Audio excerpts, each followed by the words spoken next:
नमस्कार दोस्तों, आपका स्वागत है अपनी YouTube चैनल PFP में। आज हम बर्जर पेंट्स के बारे में चर्चा करने वाले हैं। स्टॉक आपको कंटिन्यूअसली नीचे आता हुआ नजर आता है, तो ऐसी सिचुएशन में क्या ये गिरावट बढ़ सकती है, हमें एग्जिट करना चाहिए या अभी हम खरीदारी की अपॉर्चुनिटी ढूंढेंगे? तो ऐसी सिचुएशन में एज ए रिटेलर हमें करना क्या चाहिए, इसके बारे में आज हम चर्चा करने वाले हैं।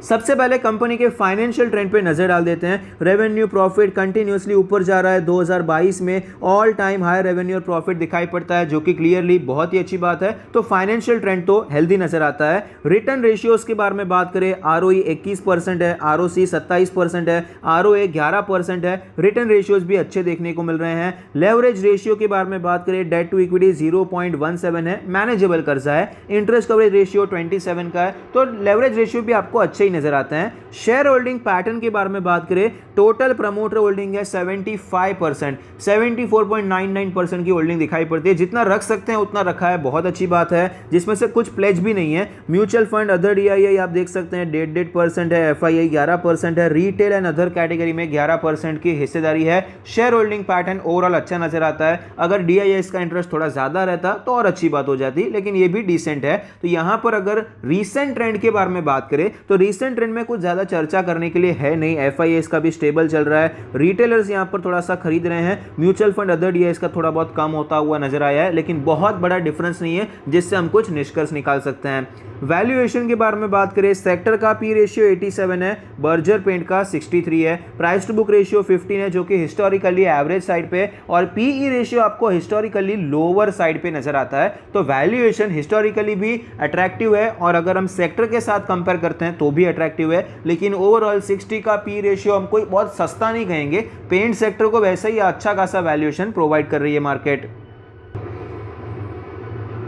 स्टॉक के चार्ट पर आप देख सकते हैं 800 के लेवल से गिरावट देखने को मिली, 550 के आसपास सपोर्ट लिया, 700 तक गया, वापस गिरावट देखने को मिली, 600 के आसपास सपोर्ट लेने की कोशिश कर रहा है। 20 डेज के और 50 डेज के मूविंग एवरेज के ऊपर है, 100 और 200 डेज के मूविंग एवरेज के नीचे ही नजर आता है। डेली RSI 53 का लेवल है। मोमेंटम कोई खास नजर नहीं आता है। अगर यहां पर इंपॉर्टेंट लेवल्स के बारे में बात करें, डेली चार्ट पे हमें जो रेजिस्टेंस नजर आता है 625 के आसपास रेजिस्टेंस है। सपोर्ट के बारे में बात करें, अप्रॉक्सीमेटली 580 का सपोर्ट है। वीकली चार्ट पे देख लेते हैं। वीकली चार्ट पे भी ऑलमोस्ट सिमिलर लेवल से आपको नजर आएंगे। सपोर्ट थोड़ा सा नीचे शिफ्ट होता हुआ नजर आएगा, 575 के आसपास सपोर्ट नजर आता है। मंथली चार्ट पे चलते हैं। मंथली चार्ट पर अगर हम देखने जाते हैं तो हमें पता चलता है कि इसका जो सपोर्ट है 570 के करीब बहुत ही इंपॉर्टेंट सपोर्ट है। रेजिस्टेंस के बारे में बात करें तो मंथली चार्ट पे 700 का लेवल एक स्ट्रॉन्ग रेजिस्टेंस की तरह दिखाई पड़ता है, क्योंकि यहां पर एक अच्छा बेस बनाया था, यहां पर सपोर्ट लेने की कोशिश की, लेकिन ब्रेकडाउन हो गया, फिर रीटेस्ट करके यहीं से रेजिस्टेंस लेके नीचे आया।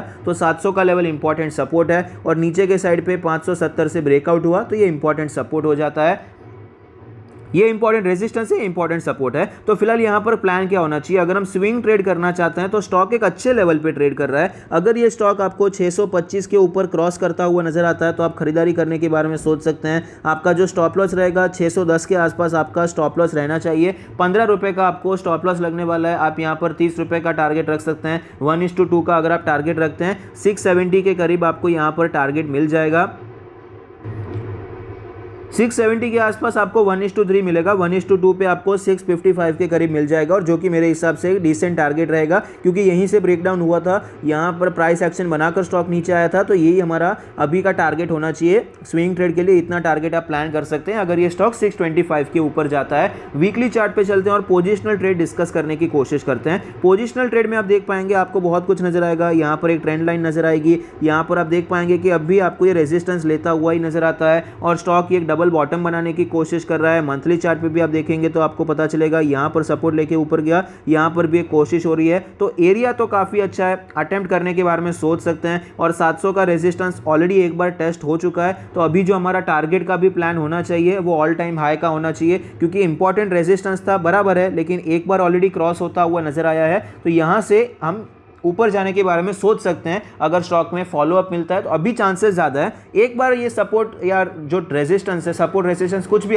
जो इंपॉर्टेंट लेवल रहता है रिस्पेक्ट करने की कोशिश करता है, उसके बाद वो लेवल वीक हो जाता है। तो ये इंपॉर्टेंट लेवल ऑलरेडी एक बार टेस्ट हो चुका है, तो यहाँ से अभी ऊपर जाने के चांसेस ज़्यादा हो जाएंगे। या तो एक बार और थोड़ा सा नीचे आके फिर से ट्राई कर सकता है, लेकिन ऊपर जाने के चांसेस बन जाएंगे। तो हमारा टारगेट का प्लान रहेगा 850 के करीब, जो हमारा ऑल टाइम हाई था वो लेवल हम प्लान कर सकते हैं, उसमें कोई इशू नहीं है। 800 850 आप प्लान कर सकते हैं। मेरे हिसाब से 800 करेंगे तो ज़्यादा बेहतर रहेगा, क्योंकि ये लेवल अभी तक टेस्ट नहीं हुआ है। 800 का ही हम प्लान करेंगे। तो अभी हमारा प्लान खरीदारी का कैसा होना चाहिए, आप खरीदारी यहाँ पर करंट मार्केट प्राइस पे कर सकते हैं। 50% की खरीदारी आप यहाँ पर करने के बारे में सोच सकते हैं। आपका जो स्टॉप लॉस रहेगा वो 565 के आसपास आप लेंगे। यहाँ पर स्टॉक अगर ऊपर जाता हुआ नजर आता है, 700 का लेवल तोड़ देता है, तो यहाँ पर आप स्टॉप लॉस को शिफ्ट करेंगे। एडिशनल 50% की क्वांटिटी 800 रुपये के लेवल के लिए खरीदेंगे और वहाँ पर माल बेचकर प्रॉफिट बुक करेंगे। पोजिशनल ट्रेड के लिए प्लान रहेगा। बाय चांस अगर स्टॉप लॉस हिट हो जाता है तो भी आधी क्वांटिटी पे होने वाला है, तो ये हमें फायदा यहाँ पर मिल जाता है। तो ये हो गया हमारा पोजिशनल ट्रेड। लॉन्ग टर्म के लिए अगर हम बात करें तो क्या बर्जर पेंट में ऐसा एग्जिट कर देना चाहिए, तो देखिए फिलहाल तो यहाँ पर एक मौका आप दे सकते हैं अगर ये स्टॉक होल्ड करता है। एक तो क्या हुआ कि ये जब ये लेवल टूट गया था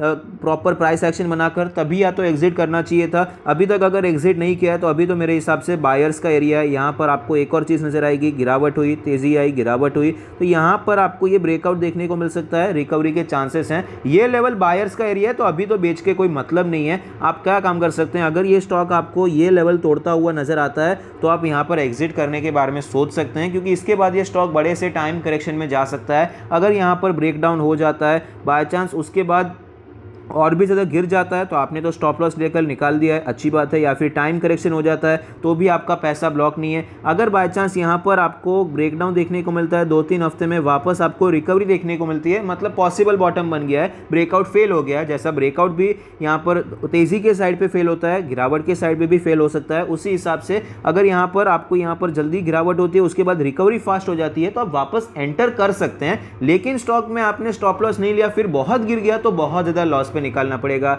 या होल्ड ही करना पड़ेगा। इससे अच्छा आप स्टॉप लॉस लेकर लॉन्ग टर्म के लिए काम कर सकते हैं। अभी तो ये बेचने का प्राइस नहीं है, अभी ये खरीदारी अटेम्प्ट करने का प्राइस है, लेकिन इसके नीचे जाता है तो मेरे हिसाब से एग्जिट बनता है। आई होप आपको ये वीडियो पसंद आता है, कुछ सीखने को मिलता है। Thank you, stay happy, happy investing.